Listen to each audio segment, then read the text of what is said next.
നമ്മുടെ കേരളത്തിലെ ഉദ്ഘാടനം കാത്തുകിടക്കുന്ന ആറുവരിപ്പാത സ്മാർട്ട് ഇനേബിൾഡ് റോഡായി മാറാൻ പോകുന്നു. 451 AI ഇനാബിൾഡ് ട്രാഫിക് ക്യാമറകൾ സ്ഥാപിച്ചുകൊണ്ട് കേരളം മുഴുവനും ഒരു സ്മാർട്ട് റോഡ്, ഇന്റർനാഷണൽ ലെവലിലെ ഒരു സ്മാർട്ട് റോഡ് ആവാൻ ഇനി മാസങ്ങൾ മാത്രം ബാക്കിയുള്ളൂ. 20 റീച്ചുകളിലായിട്ടാണ് ഈ 451 AI ക്യാമറകൾ സ്ഥാപിച്ചു കഴിഞ്ഞിട്ടുള്ളത്.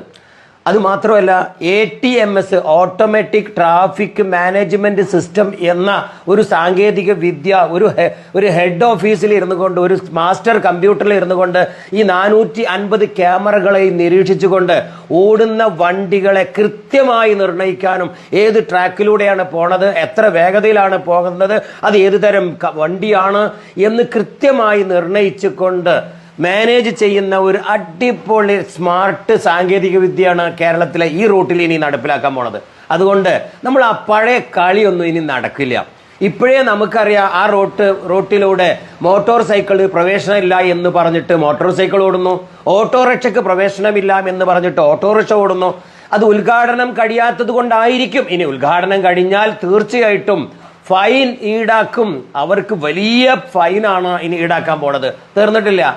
ഇടത് ഭാഗത്തെ ആദ്യ ട്രാക്കിലൂടെ ലോഡ് വണ്ടികൾ, ഗുഡ്സ് വാഹനങ്ങൾ പോകണം എന്ന് പറഞ്ഞിട്ട് ഇന്ന് ഒട്ടുമിക്ക ലോറികളും വലതു ഭാഗത്തെ സ്പീഡ് ട്രാക്കിലൂടെയാണ് ഓടിക്കൊണ്ടിരിക്കുന്നത്. ഇനി അത് ഉദ്ഘാടനം കഴിഞ്ഞാൽ നടക്കില്ല. കാരണം നമ്മുടെ ഈ ക്യാമറകൾ നമ്മയൊക്കെ നിരീക്ഷിക്കുന്നുണ്ട്. നിരീക്ഷണം മാത്രമാണോ ഇനി ആ സ്മാർട്ട് ക്യാമറയുടെ പ്രവർത്തനം നമുക്കൊന്ന് നോക്കാം.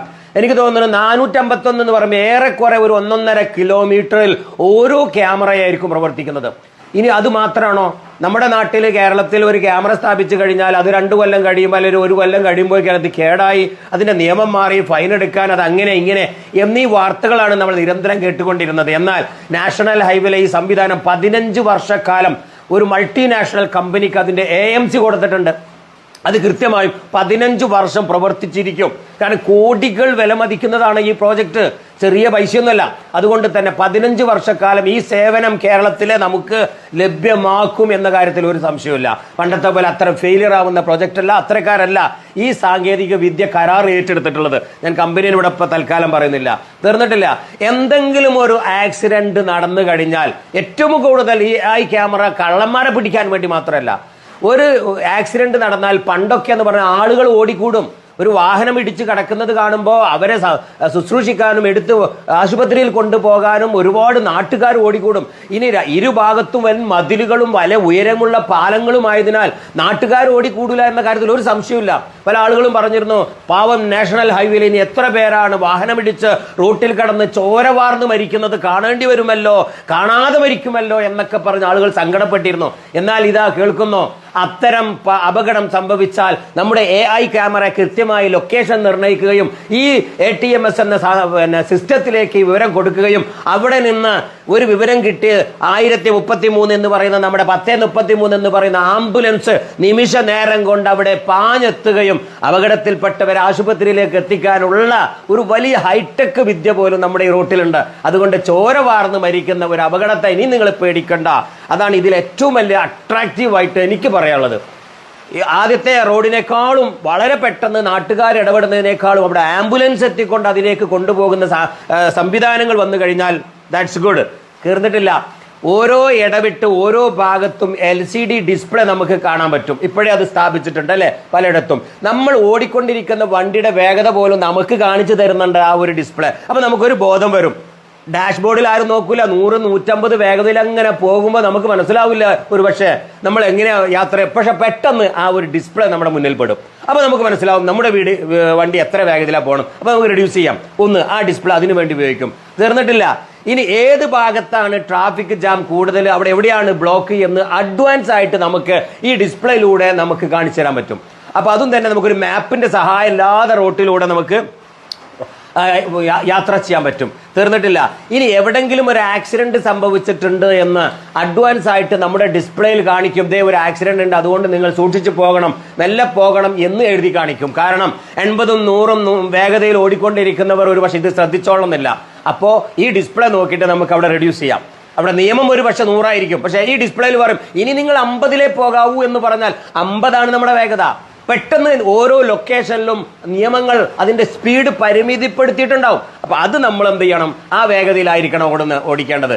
അതിലും വേഗതയിൽ ഓടിച്ചാൽ നമുക്കും വരും ഫൈന്. 100 ഓടാ എന്ന് നമുക്കറിയാം, പക്ഷേ അവിടെ പെട്ടെന്ന് 50 എന്ന ഡിസ്പ്ലേ ബോർഡ് ഉണ്ടാകും.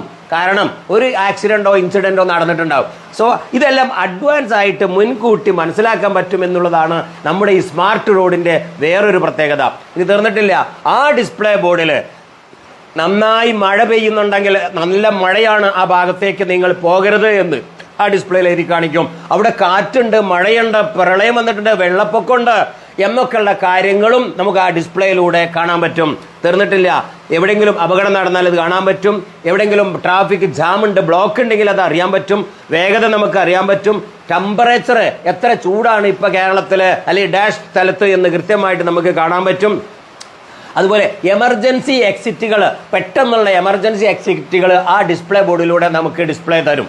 എന്ന് വെച്ചാൽ ഓടിക്കൊണ്ടിരിക്കുമ്പോൾ അവിടെ ഒരു ട്രാഫിക് ജാമാ, നിങ്ങൾ ഇങ്ങനെ പോയിക്കോ, ഇവിടെ വേഗത മീൻസ് അവിടെ ബുദ്ധിമുട്ടില്ല, ഈ റോഡ് ബ്ലോക്കാണ്, അവിടെ അടച്ചിട്ടുണ്ട് എന്നീ കാര്യങ്ങളും അഡ്വാൻസ് ആയിട്ട് നമുക്ക് ആ ഡിസ്പ്ലേയിലൂടെ നമുക്ക് നിർദ്ദേശം തരും. അങ്ങനെ എൻട്രി എങ്ങനെയാണ്, എക്സിറ്റ് എന്താണെന്ന് കൃത്യമായി നമുക്ക് വിവരം തരുന്ന അഡ്വാൻസ്ഡ് ഡിസ്പ്ലേ യൂണിറ്റുകൾ ഈ 421 കിലോമീറ്ററിന്റെ ഉള്ളിലായിട്ട് സ്ഥാപിച്ചിട്ടുണ്ട്. ഓരോ ക്യാമറയും വ്യത്യസ്ത മൊഡ്യൂളുകളായിട്ടാണ് പ്രവർത്തിക്കുന്നത്. അത് കൃത്യമായി പ്രവർത്തിച്ചു കഴിഞ്ഞാൽ തീർച്ചയായിട്ടും നമ്മുടെ കേരളത്തിലെ ഈ റോഡ് വിദേശ രാജ്യങ്ങളെ പോലെ തന്നെ എൻജോയ് ചെയ്ത ഒരു ആഡംബര റോഡായിട്ട് തന്നെ നമുക്ക് ഉപയോഗപ്പെടുത്താം.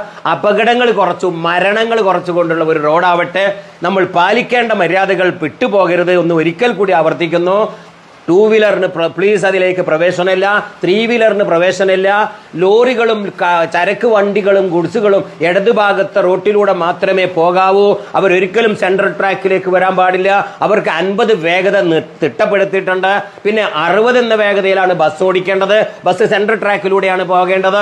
ഒരിക്കലും ഫാസ്റ്റ് ട്രാക്ക് എന്ന് പറയുന്ന വലതുഭാഗത്തിലൂടെ ഒരു വാഹനവും നിരന്തരം പോകാൻ പാടില്ല. അത് ഓവർടേക്ക് ചെയ്യാനുള്ളതാണ്. പോലീസ് വാഹനങ്ങൾ കടന്നു പോകാനുള്ളതാണ്. ആംബുലൻസ് വാഹനം കടന്നു പോകാനുള്ളതാണ്. എമർജൻസി ആവശ്യങ്ങൾക്കുള്ളതാണ്. അല്ലെങ്കിൽ നമുക്കൊന്ന് ഓവർടേക്ക് ചെയ്യാനുള്ളതാണ്. ഇത് പാലിച്ചുകൊണ്ട് നമ്മുടെ റോട്ടിലൂടെ വാഹനം ഓടിച്ചാൽ ഓരോ ദിവസവും കേരളത്തിൽ ഇതുവരെ മരിച്ചുകൊണ്ടിരിക്കുന്നത് 10 പേരായിരുന്നു. ഒന്നും കൂടി ആവർത്തിക്കുന്നു, ഓരോ ദിവസവും കേരളത്തിൽ മാത്രം റോഡ് അപകടങ്ങളിൽ മരണപ്പെട്ടുകൊണ്ടിരിക്കുന്നത് 10 ജീവനായിരുന്നു. നമ്മുടെ ഈ റോഡ് വന്നാൽ നമുക്കൊരു 9 ആക്കാൻ പറ്റിയാൽ, അത്രയും ഞാൻ പറയുന്നുള്ളൂ, ഒരു 8 ആക്കാൻ പറ്റിയാൽ എത്ര നന്നായിരുന്നു. ഒരു 2 ജീവനെയെങ്കിലും നമുക്ക് രക്ഷപ്പെടുത്താമായിരുന്നല്ലോ. ഈ സാങ്കേതികത വരട്ടെ, നമുക്ക് പ്രതീക്ഷിക്കാം. ഹംസ അഞ്ചുമുക്കിൽ രണ്ടത്താണി.